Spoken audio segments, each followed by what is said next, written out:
একাদশ শ্রেণীর সেকেন্ড সেমিস্টারে আজ আমরা বাংলা সাহিত্যের ইতিহাস, বিশেষ করে আধুনিক সাহিত্যের যে ইতিহাস রয়েছে আজকে সেটা নিয়ে আলোচনা করব। যে আধুনিক সাহিত্যের ইতিহাসে আলোচনা করব যে বাংলা গদ্য সাহিত্যের ফোর্ট উইলিয়াম কলেজের অবদান। দেখো, বাংলা গদ্য সাহিত্য যে তার উদ্ভব বা বিকাশের পথে অন্যতম অবদান কিন্তু ফোর্ট উইলিয়াম কলেজ। তাই ফোর্ট উইলিয়াম কলেজের অবদান কিন্তু এটা একটি গুরুত্বপূর্ণ প্রশ্ন, বিশেষ করে একাদশ শ্রেণীর সেকেন্ড সেমিস্টারে, এছাড়াও বিএ এমএ অন্যান্য কম্পিটিটিভ পরীক্ষার জন্য এটি অত্যন্ত গুরুত্বপূর্ণ একটা বিষয়। সেটা হচ্ছে বাংলা গদ্য সাহিত্যের ফোর্ট উইলিয়াম কলেজ এর অবদান। যে ফোর্ট উইলিয়াম কলেজ, তার আগে একটা কথা বলি যে ইংরেজরা ভারতবর্ষতে প্রায় 200 বছর তারা রাজত্ব করে গেছে, শাসন করে গেছে। এই শাসনের অনেক কুফল বা সামাজিক একটা যে ইম্প্যাক্ট পড়েছিল সেটা ঐতিহাসিকবিদ বা সমাজতাত্ত্বিকরা আলোচনা করবেন। কিন্তু ইংরেজরা এসে বাংলা গদ্য সাহিত্য যে একটা নতুন গতি দান করেছিল সে বিষয়ে কিন্তু আমরা ভুললে চলবে না। সেই হিসাবে ধরতে গেলে যে ফোর্ট উইলিয়াম কলেজ, এটা কিন্তু প্রতিষ্ঠা হয়েছিল কত 1800 খ্রিস্টাব্দে 4 মে, যে বড়লাট লর্ড ওয়েলেসলি তিনি তাঁরই তত্ত্বাবধানে এটি প্রতিষ্ঠা হয়। এটা কলকাতা লালবাজারের পাশে যে, এবং এটা 18ই আগস্ট এর নিয়মাবলী নিয়েই এটা বেশ কলেজটি চালু হয়েছিল। তাহলে প্রতিষ্ঠা হয়েছিল 1800 খ্রিস্টাব্দে এই কলেজ, ফোর্ট উইলিয়াম কলেজ। কিন্তু এই ফোর্ট উইলিয়াম কলেজ ইংরেজরা প্রতিষ্ঠা করলো কেন? তাহলে কি ইংরেজরা ভারতবাসীকে শিক্ষিত করে তুলতে চেয়েছিল, আরও উন্নতি করতে চেয়েছিল? না, তারা শাসন করতে চেয়েছিল, শোষণ করতে চেয়েছিল। সেই শাসন কার্যটাকে সঠিকভাবে পরিচালনার জন্য দরকার ছিল ভারতীয়দের ভাষাকে আয়ত্ত করা। ভারতীয়দের ভাষা বলতে তখন কলকাতা রাজধানী, তার ভাষা বাংলা ভাষা। সেই বাংলা ভাষাকে আয়ত্ত করতে গেলে এবং যে সকল ইংরেজ সিভিলিয়ানরা যারা 15 থেকে 18 বছরের মধ্যে যারা ভারতবর্ষতে এসে কাজে যোগ দিচ্ছে, তারা যদি এখানকার ভাষাকে আয়ত্ত করতে না পারে, এখানকার সংস্কৃতি, এখানকার ভাষা, রীতিনীতি যদি তারা না জানতে পারে, তাহলে কিন্তু এই শাসন কার্য সঠিকভাবে পরিচালনা করতে পারবে না ইংরেজরা। তারা অত্যন্ত বুদ্ধিপূর্ণ জাত। তাই তারা কি করেছিল যে এই উদ্দেশ্যে যে ইংরেজ তরুণ নবাগত সিভিলিয়ানদের শিক্ষার উদ্দেশ্যে এই ফোর্ট উইলিয়াম কলেজ প্রতিষ্ঠিত করে। এবং এই ফোর্ট উইলিয়াম কলেজ এখানে যে দেশীয় ভাষা ও শিল্প সংস্কৃতি চর্চা এই বিষয়ক তারা অধ্যয়নের জন্য ব্যবস্থা করেছিল এই ফোর্ট উইলিয়াম কলেজে। এবং এই ফোর্ট উইলিয়াম কলেজে এসে তারা প্রথম ভাবছিল যে ইংরেজ সিভিলিয়ানদের যে শিক্ষায় শিক্ষিত করা হবে বাংলা ভাষায় তো তেমন কোনো গ্রন্থ নেই। তোমরা বলবে কেন, বাংলা ভাষায় তো চর্যাপদ ছিল, বৈষ্ণব পদাবলী ছিল, মঙ্গল কাব্য। না, এগুলো কিন্তু অনেক পরে আবিষ্কৃত হয়েছে। তার আগে কিন্তু জনশ্রুতি কয়েকটা খুব একটা বাংলা সাহিত্য রচনা কিন্তু ইংরেজদের হাতে আসেনি। তাই তাদের যে ভাষাকে পাঠ হিসাবে গ্রহণ করবে, সেগুলো পড়ে জানবে, সেটা কিন্তু তেমন তাদের কাছে উপাদেয় কিছুই ছিল না। তাই তারা কি করলো যে বাংলা ভাষা চর্চার জন্য বিশেষ পণ্ডিতদেরকে আহ্বান করলো। এবং তাই সেই পণ্ডিতদেরকে নিয়ে একটা সাহিত্য চর্চা, যেটা বাংলা গদ্য সাহিত্যকে কেন্দ্র করে গড়ে উঠেছিল, শুধু এখানকার পণ্ডিতের উপর ছেড়ে দেয়নি ইংরেজ শাসক। তাদের মধ্যে যে উইলিয়াম কেরি, তিনিও কিন্তু বাংলা সাহিত্য চর্চা নিয়েও মনোনিবেশ করলেন।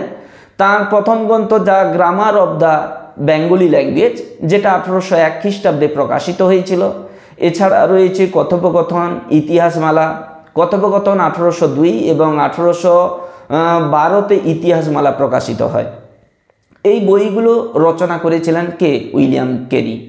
সেই সঙ্গে যে এখানে যে সকল পণ্ডিতদের তারা আহ্বান করেছিল, এই কলেজের কয়েকজন পণ্ডিতরা সেই সময় শিক্ষক হিসেবে উপস্থিত হন। তাদের মধ্যে ছিলেন যে কে? রামরাম বসু, মৃত্যুঞ্জয় বিদ্যালঙ্কার। যেমন রামরাম বসুও গ্রন্থ রচনা করেন, তিনি করেছেন রাজা প্রতাপাদিত্য চরিত্র। এছাড়া রয়েছে লিপিমালা।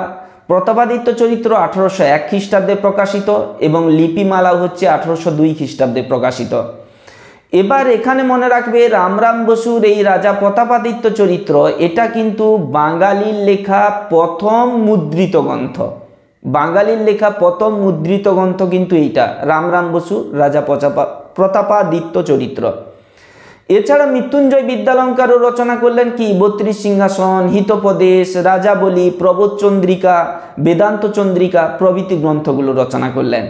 যেমন 32 সিংহাসন 1802, হিতোপদেশ 1808, রাজাবলী 1808 খ্রিস্টাব্দে প্রকাশিত, প্রবোধ চন্দ্রিকা 1833। এই সময়কার কিন্তু রচিত হচ্ছে এই গ্রন্থগুলো মৃত্যুঞ্জয় বিদ্যালঙ্কার। এছাড়াও আরও অনেকে রয়েছেন পণ্ডিতবর্গদের মধ্যে, যেমন গোলকনাথ শর্মার তাঁর লেখা হিতোপদেশ, তারিণীচরণ মিত্রের রয়েছে ওরিয়েন্টাল ফেবুলিস্ট বা ঈশপের গল্প ও ঈশপের গল্প। এটা দুটো গ্রন্থই 1803 খ্রিস্টাব্দে প্রকাশিত হয়।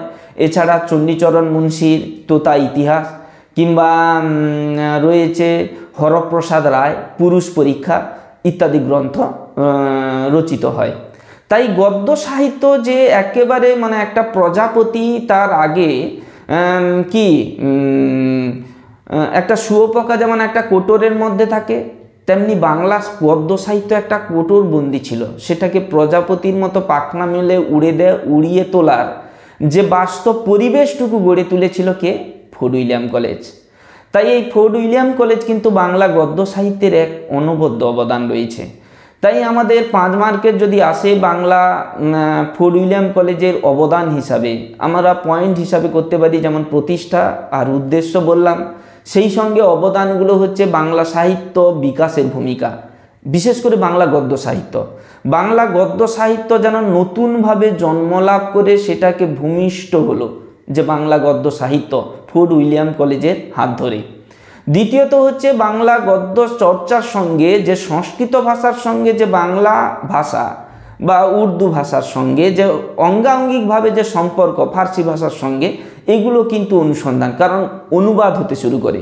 বিশেষ করে সংস্কৃত ভাষা থেকে অনেক গ্রন্থ অনুবাদ হতে শুরু করে, যেমন হিতোপদেশ কিংবা ঈশপের গল্প, বা পরবর্তীকালে যেমন ফার্সি ভাষায় তোতা ইতিহাস যেটাকে রচনা করেছেন চণ্ডীচরণ মুন্সি, এই গ্রন্থগুলো। তাই এটা কিন্তু অনুবাদ সাহিত্যের একটা নতুন দিক উন্মোচিত হয় এই ফোর্ট উইলিয়াম কলেজের হাত ধরে। 3 নম্বর হচ্ছে পণ্ডিত ব্যক্তিদের পৃষ্ঠপোষকতা। যে পণ্ডিত ব্যক্তিদের কথা বললাম, যে রামরাম বসু কিংবা মৃত্যুঞ্জয় বিদ্যালঙ্কার কিংবা গোলকনাথ শর্মা, তারিণীচরণ মিত্র কিংবা রামকিশোর তর্কচূড়ামণি, এরাই যে এদের যে পৃষ্ঠপোষকতায় যে বাংলা গদ্য সাহিত্যের একটা নতুন চর্চা শুরু হয়েছিল। এছাড়া আর একটা অবদান বলা যেতে পারে বাংলার সাংবাদিকতা এবং শিক্ষা যে ভিত্তি গঠন। যে বাংলার সাংবাদিকতা, তাহলে কি সংবাদপত্র প্রকাশিত হয়েছিল? না। ফোর্ট উইলিয়াম কলেজ দেখো, এখানে উইলিয়াম কেরি তিনি বাংলা ভাষাকে জানার জন্য পুরো গ্রামে সাধারণ মানুষের সঙ্গে ঘুরে মানুষের কথাগুলো সংগ্রহ করছেন, ছোট ছোট বাক্য আকারে বিন্যস্ত করছেন। একেবারে সাংবাদিক যেমন ছোট ছোট তথ্যকে সংগ্রহ করে নেয়, তিনি যেন তথ্য সংগ্রহ নয়, মানুষের ভাষা সংগ্রহ করছেন। এবং তিনি তার কথোপকথন গ্রন্থে যে মাইয়া কন্দল কিংবা চাকর ভাড়াকরণ কিংবা ঘটক বিদায় প্রভৃতি যে সংলাপ ধর্মীয় অংশগুলো কিন্তু রয়েছে, যদিও সেই বাংলা ভাষার মধ্যে ব্যাকরণগত ত্রুটি ছিল। বাংলা ভাষার যখন গদ্য ভাষাকে নতুন একটা যে সাহিত্যের ভাষা হিসাবে হতে পারে, সেটা যেন নতুন দিক নির্দেশ করে দিয়েছিল ফোর্ট উইলিয়াম কলেজ। এছাড়া 6 নম্বর বলা যেতে পারে বাংলা গদ্য ভাষাকে মুক্তি বা গতিদান। দেখো, এর আগে পর্যন্ত যে সাহিত্য রচনা মানে পদ্যে রচনা হতো, সবগুলোই দেখে আনো, চর্যাপদ, শ্রীকৃষ্ণ কীর্তন, মঙ্গল কাব্য, অনুবাদ সাহিত্য, সবগুলো কিন্তু পদ্য আকারে লেখা। সাহিত্য মানে পদ্য। গদ্যতে কেবলমাত্র মানুষ কথা বলে আর চিঠিপত্র কিছু লেখা দলিল দস্তাবেজের জন্য। কিন্তু গদ্য যে সাহিত্যের একটা অবলম্বন বা আশ্রয় হয়ে উঠতে পারে, সেটা কিন্তু ফোর্ট উইলিয়াম কলেজের হাত ধরে এটা বিকশিত হতে পেরেছিল। এই হচ্ছে ফোর্ট উইলিয়াম কলেজের অবদান। আর এবার বলবো ফোর্ট উইলিয়াম কলেজের ভালো দিক যেমন ছিল, এতটা এর প্রভাব হ্রাস পেল কেন পরের দিকে। কারণ এর হ্রাস পাওয়ার কারণ হচ্ছে যে ফোর্ট উইলিয়াম কলেজ ছাড়াও স্বতঃস্ফূর্তভাবে গদ্য চর্চার হাত মানে লেখার জন্য মনোনিবেশ করেছিলেন কে? রাজা রামমোহন রায়। আমরা পরে কোনো আর একটা ভিডিওতে আলোচনা করব যে বাংলা গদ্য সাহিত্যে রাজা রামমোহন রায়ের অবদান, কিংবা এছাড়া বিদ্যাসাগর, এরাও কিন্তু গদ্য চর্চার বিশেষ ভূমিকা রয়েছে এদের। এছাড়া স্কুল বুক সোসাইটি কিংবা ভান্নিকুলা লিটারেচার সোসাইটি কিংবা হিন্দু কলেজে তাদেরও যথেষ্ট সাহিত্য চর্চা হতে থাকে। তাদের সেই সাহিত্য চর্চার ক্ষেত্রে এখানে ফোর্ট উইলিয়াম কলেজ অনেকখানি স্ম্লান হয়ে যায়।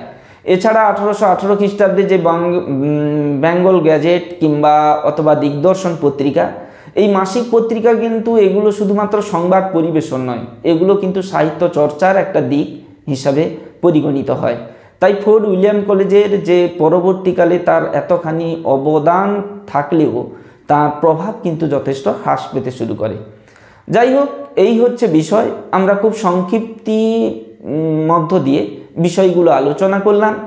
তোমাদের পরীক্ষায় আসতে পারে এই ধরনের প্রশ্ন যে বাংলা গদ্য সাহিত্যের ফোর্ট উইলিয়াম কলেজের অবদান। তাহলে তোমরা 5 নম্বরের জন্য এইভাবে সাজিয়ে লিখতে পারো, কলেজের প্রতিষ্ঠাতা কে করেছেন?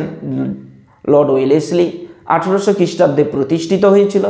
উদ্দেশ্য কী ছিল? যে তরুণ নবাগত সিভিলিয়ানদের দেশীয় ভাষা, শিল্প, সংস্কৃতি তাদেরকে অনুধাবন করার জন্য বা শিক্ষাদানের জন্য এটা উদ্দেশ্যে প্রতিষ্ঠিত হয়েছিল। কিন্তু বাংলা গদ্য সাহিত্যের অবদানগুলো কি কি বললাম? যেমন বাংলা গদ্য সাহিত্যের বিকাশের ভূমিকা রয়েছে, বাংলা মুদ্রিত প্রথম বই প্রকাশিত হচ্ছে, তারপর অনুবাদ সাহিত্য রচিত হচ্ছে, মানে এই ফোর্ট উইলিয়াম কলেজকে কেন্দ্র করে পণ্ডিতদের মধ্যে যথেষ্ট পৃষ্ঠপোষকতা এই ফোর্ট উইলিয়াম কলেজ গ্রহণ করে। এছাড়া বাংলা সাংবাদিকতা এবং শিক্ষা প্রতিষ্ঠান, সেই সঙ্গে বাংলা গদ্যকে তার বন্ধন থেকে যেন নতুন মুক্তি এবং গতি দান করেছে কি ফোর্ট উইলিয়াম কলেজ। এই হচ্ছে ফোর্ট উইলিয়াম কলেজের অবদান, এবং সেই সঙ্গে তার প্রভাব হ্রাস পাওয়ার জন্য 1-2 পয়েন্টে ব্যাখ্যা দিতে পারো, যেটুকু বললাম আমরা আগে। এই হচ্ছে বিষয়। খুব সংক্ষিপ্তই এই ছোট্ট ভিডিওর মধ্য দিয়ে আমরা আলোচনা করলাম। অবশ্যই তোমরা ভালো লাগলে জানাও অন্যান্য বন্ধুদের। আমরা পরবর্তী সাহিত্যের ইতিহাস, রাজা রামমোহন রায়ের অবদান কিংবা বিদ্যাসাগরের অবদান বা গদ্য সাহিত্য, প্রবন্ধ সাহিত্য, অন্যান্য বিষয় নিয়ে আলোচনা করব। আর যারা ভিডিওতে প্রথম এসে থাকো, একাদশ শ্রেণীর সেকেন্ড সেমিস্টারের আগে যে টেক্সচুয়াল পার্টগুলো আমরা আগে আলোচনা করেছি সেগুলোও দেখে নিতে থাকো। এই পর্যন্ত সকলে ভালো থেকো।